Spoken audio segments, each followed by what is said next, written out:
Labas, tai yra mūsų 104 susitikimas ir mes esame 293 puslapyje. Šį kartą mūsų paskutinė tema yra apie kaipgi išlikti amžinai jaunam. Aš sakyčiau, kaip išlaikyti tą jaunystę savo kūne.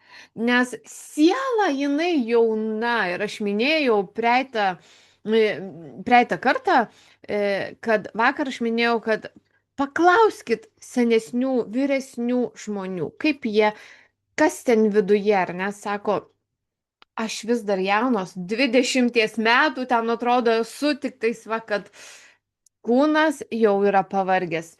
Aš prisimenu dar, vėlgi, kadangi, artimai bendravom su savo tuo seneliu, vis sakydavo jisai, kad tiek norisi eiti, tiek norisi dar daryti, tiek norisi dar visko pamatyti, patirti, bet kūnas pavargsta, nebeišeina jau, na, šiek tiek labiau pajudi, viskas, sako, kvapo nebetgauni.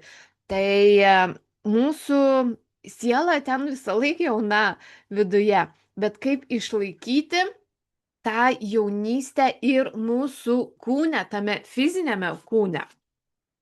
Šiandien gyvenimas yra tokia potėmė. Viena moteris kartą paklausė Tomo Edisono, elektros mago: Pone Edisonai, kas yra elektra? Jis atsakė: Pone, elektra yra. Naudokitės ją. Elektros vardu mes vadiname nematomą galią, kurios nesugebame iki galo suvokti. Nu, iš tikrųjų, ar ne?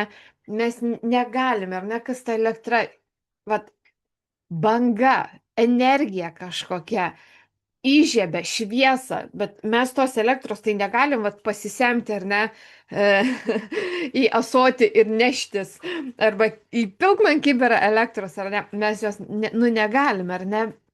Tai tokia kažkokia mums daugumai gal ir man lygiai taip pat nesuprantama fizika, čia nesuprantama jėga gamtos, kurią Tomas Edisonas sugebėjo pakinkyti ir mes galime įžiebti dabar vienu mygtukos paspaudimu lemputę, kad mums šviestų. Tačiau mes stengiamės kuo daugiau sužinoti apie jos veikimo principus ir naudojimą. Žmonija naudoja ją nesuskaičiuojamais būdais. Mokslininkai negali įžiūrėti elektros plika akimi, bet priima ją kaip mokslinį faktą, nes tai vienintelė pagrįsta išvada, kurią įrodo kiti eksperimentai. Mes nematome gyvenimo. Vis dėlto nekyla abejonių, jog esame gyvi. Gyvenimas yra ir mes gimėme tam, kad atskleistume visą jo grožį ir didybę. Kaip ar ne, mes negalime vėlgi įsipilti į kibirą gyvenimo, bet jis yra. Tokia filosofinė žinutė. Protas ir dvasia nesensta. O amžinasis gyvenimas tai pažinti tave, vienintelį tikrąjį Dievą. Tu pats esi irgi Dievas, tu pats esi galinga būtybė, tu pats esi ta jėga, kuri keičia tavo gyvenimą. Pažink save ir atrasi amžinojo gyvenimo paslaptį. Na, amžinai siela gyvena. Ar žmogus amžinai norėtų gyventi? Nežinau. Ar nori, pafilosofuokim.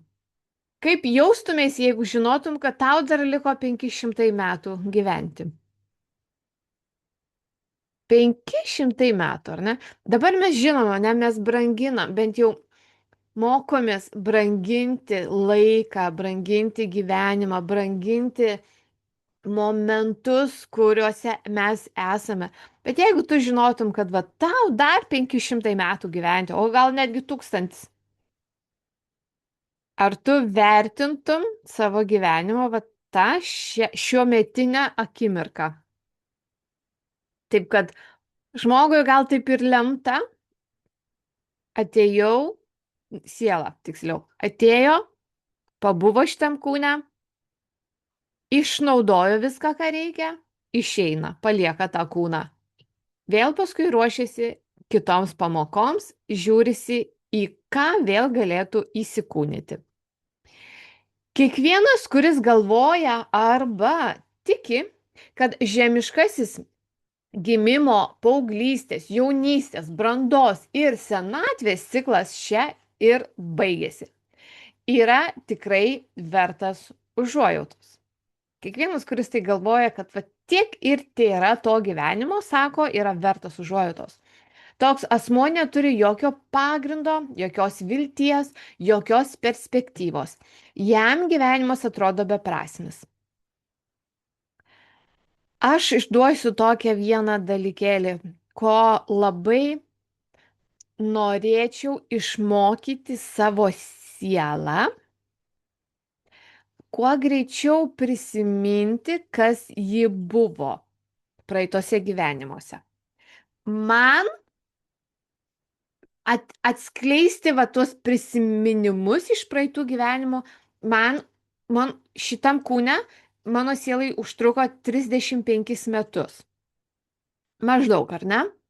Šiek tiek daugiau, 37, kad pradėtų atskleisti ir prisiminti, kas iš tikrųjų yra, ką veikusi, kaip nuveikusi, kaip gyvenusi, kokių pamokų prisirinkusi ir ko dabar atėjo.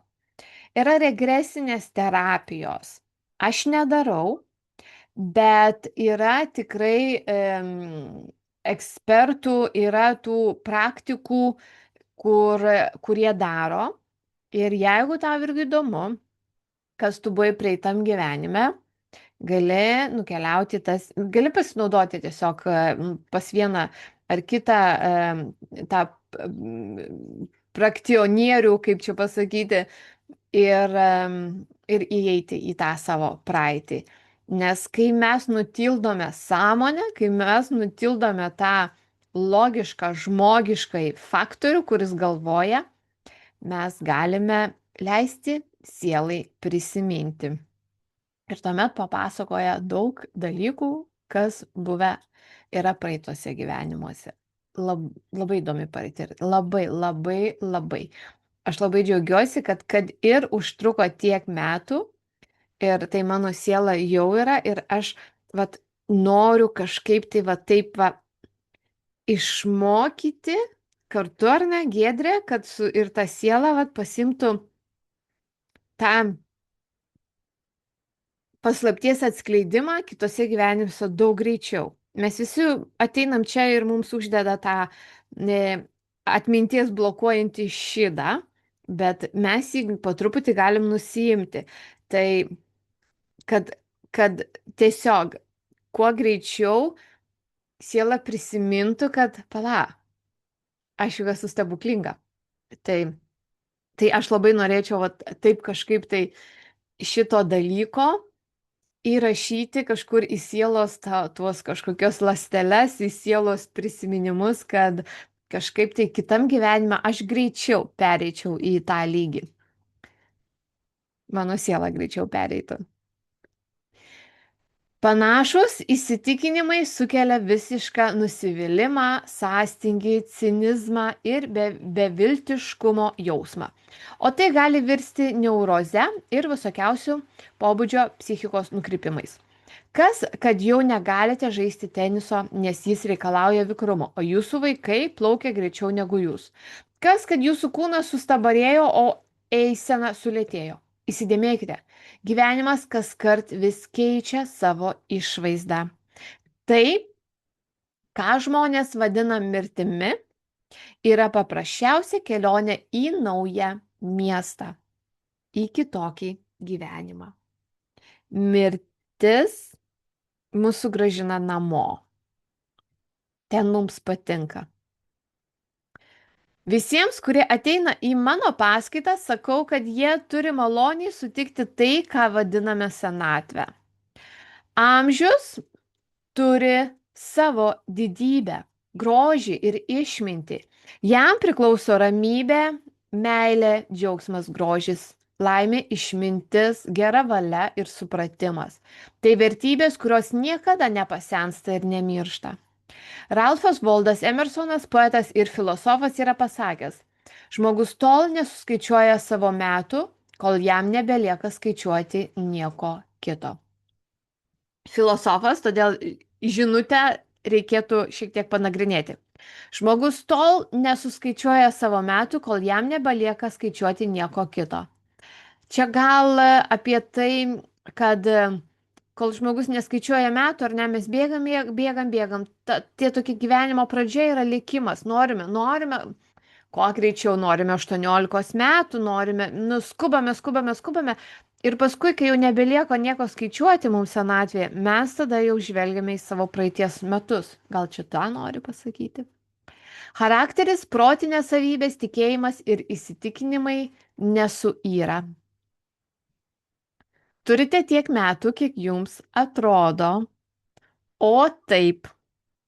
Išklausęs vieną iš paskaitų, kurias skaičiau Londone, Anglijoje, pasikalbėti prie manęs priėjo vietinis chirurgas. Man dabar 84 metai, tarė jis. Aš kiekvieną dieną darau operacijas, popietėmis lankau ligonius, o vakarais rašau straipsnius medicinos ir kitiems mokslo žurnalams. 84 metai. Ir šitaip vis dar daro operacijas, lanko ligonius ir dar rašo žurnalų straipsnius. Jis buvo įsitikinęs, kad yra tiek naudingas, kiek pats tuo tiki ir turi tiek metų, kiek jam atrodo. Tiesa. Tau tiek, kiek tau atrodo. Ir šiaip iš tikrųjų, klausimas tau, paklausyk manęs įdėmiai. Išgirsk dabar mane. Ir pirmas atsakymas, kas pasirodys, tai yra tavo tiesa. Kiek metų gyvensi šiame kūne? Gavai atsakymą? Skaičius, koks šovė į galvą? Tavo siela iškart tau atsako, koks yra nuplanuotas tavo gyvenimas. Kokį skaičių pamatei, štai tiek tau yra skirta. Bet, vėlgi, jeigu tu darai gerus darbus, jeigu tu esi reikalingas žemėje, reikalingas ne vaikams ar ten vyrui ar žmonai, bet reikalingas Dievui, nes tu atlieki tam tikrus nuostabius darbus. Tu suradai sielos va tą tokį pašaukimą ir tu darai visą tai, tu gali išbūti, tavo siela pasiliks čia dar ilgesniam laikui, negu kad tavo skaičiukas dabar parodė. Tai mes visi turime galimybę, atsiprašau, mes visi, sielos mūsų, mes turime tuos tokius nustatytus išėjimo laikotarpius.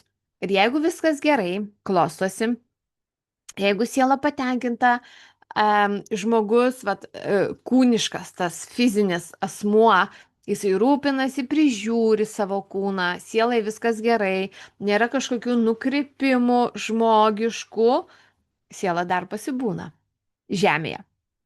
Tai, kad ir kokį skaičių pamatei, tu dar gali jį prailginti. Įsivaizduoji? Jis buvo įsitikinęs, taip, šitą skaičiau, ar ne, naudingas tiek, kiek pats vertina.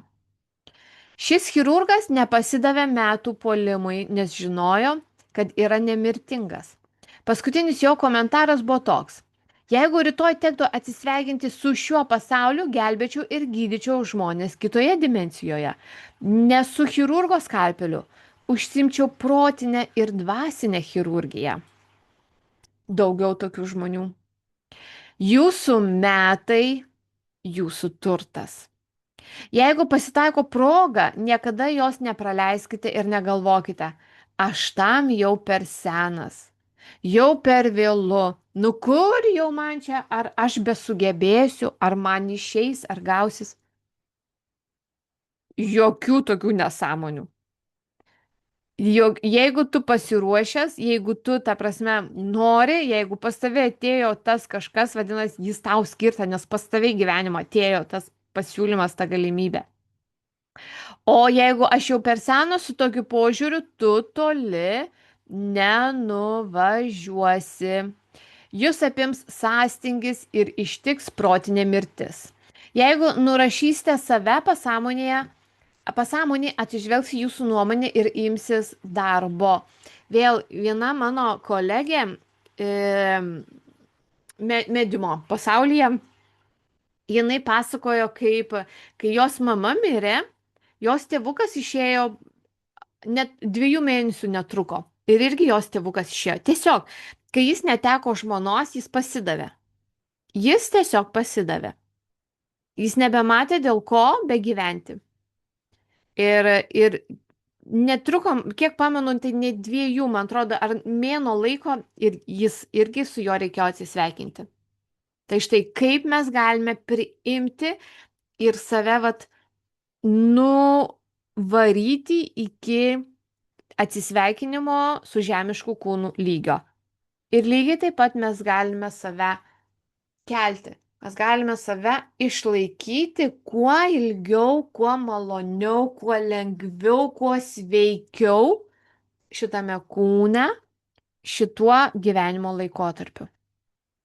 Vieni žmonės tampa senais sulaukę 30. Žinau tokių pavyzdžių. Žinau labai artimų pavyzdžių. O kiti ir 80 jaučiasi jauni. Protas yra audimo meistras, architektas, dizaineris ir skulptorius. Dramaturgas Džordžas Bernardas Šo netgi sulaukęs 90 tryško energiją, nes niekada nenutraukė aktyvios meninės veiklos.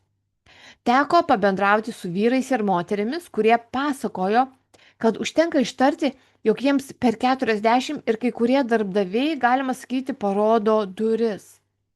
Tokiu elgesiu įmonių vadovai išduoda, kad yra abejingi, bejausmiai, kad neturi nė kropelytės užuojautos ir supratimo. Ir taipogi nesupranta ničnieko apie tikrąjį gyvenimą. Kur parašyta, kad į darbą galima priimti tik iki 35. Tai lėkštas ir nepagrystas požiūris. Jeigu darbdavys pažiūrėtų iš kitos pusės, jis suprastų, kad žmogus parduoda ne savo amžių ar žilus plaukus. Tikrai ne. Jis nori pasidalyti savo talentais, patirtimi ir išmintimi. Viskuo, ką per nugyventus metus įsigijo gyvenimo turguje. Gyvenimo turgus. Ką tu perki, kabutėse ar ne, perki iš savo gyvenimo turgaus. Ką kolekcionuoji, ką renki pas savęs. Jūsų amžius turėtų būti pripažįstamas kaip didžiulis privalumas kiekvienoje organizacijoje, nes jau daugybę metų gyvenate pagal aukso taisyklės principus bei meilės ir geros valios dėsnį. Taigi esate patyrę. Žili plaukai, jeigu turite bent vieną, byloja apie gilę išmintį, įgudimą ir supratimą. Kiekviena organizacija turėtų tik džiaugtis, kad siūlote jai savo emocinę ir dvasinę brandą. Žmonės perkopę 65 metų ribą arba sulaukę kokio nors kito konkretaus amžiaus neturėtų būti išstumiami iš aktyvaus gyvenimo. Kas jeigu ne jie gali duoti geriausius patarimus, kai reikia spręsti asmeninės problemas, kurti ateities planus, priiminėti sprendimus, susigaudyti tarp kūrybinių idėjų arba perprasti dalyko esmę. Tai toks amžius, kai žmogus dėl savo patirties ir įžvalgos gali būti nepaprastai naudingas. Šituo sakinuku mes ir užbaigsime šiandienos susitikimą, toj pasižymime, kur mes pabaigiam, šiandien daug perskaitėm. Ir tikrai,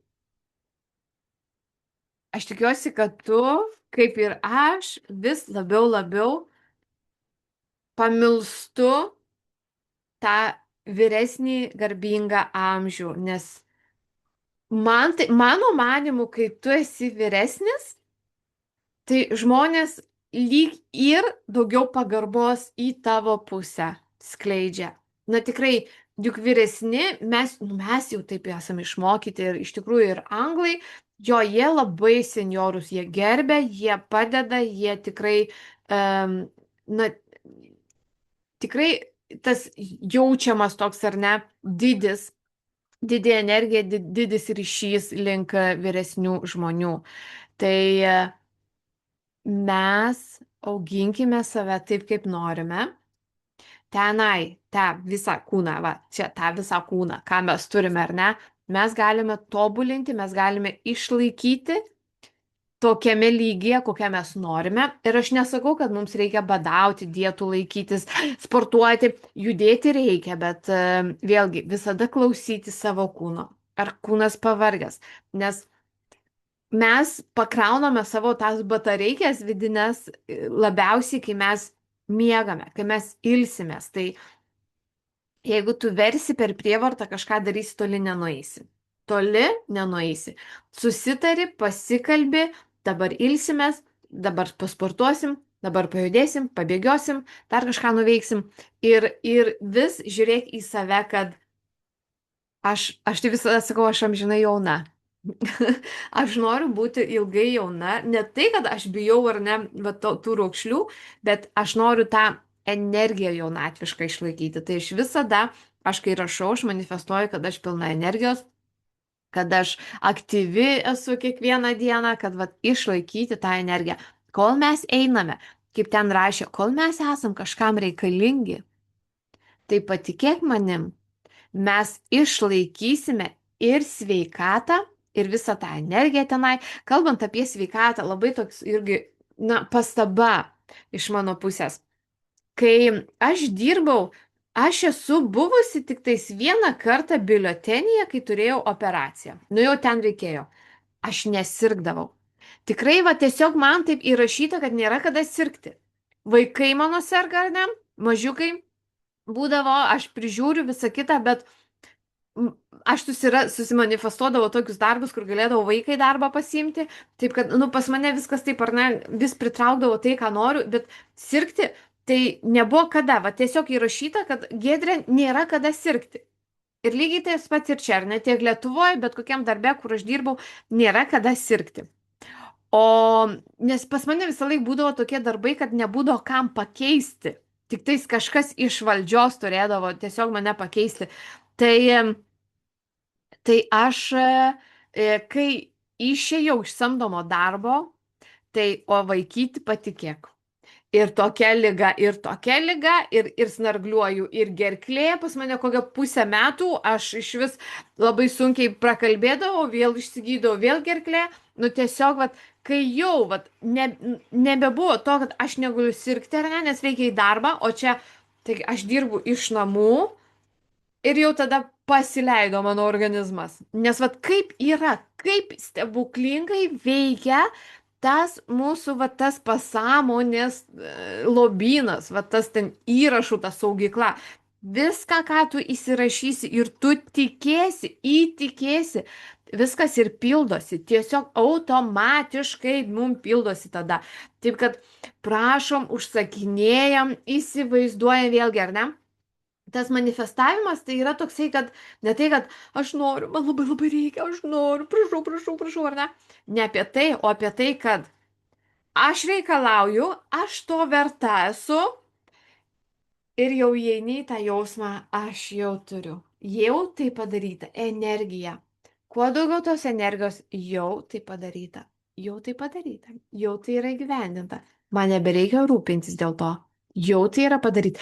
Kuo labiau į tą kitą energiją sodinsi save, mes turime sutapti, mūsų tikslas yra tam tikroje energijoje, tenai faina, ar ne?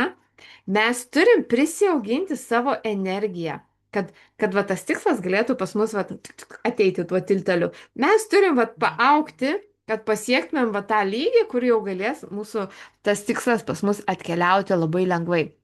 Tai mes turim supanašėti savo energijomis. Toks tokį traukia. Tu pritrauksi savo tikslą, tik kai tu jau būsi savo tikslo energijoje. Dėl to ir yra, kad matyti, vizualizuoti, įsivaizduoti, išjausti šitoj knygoje, kiek kartų buvo, kad išjausti mes turime.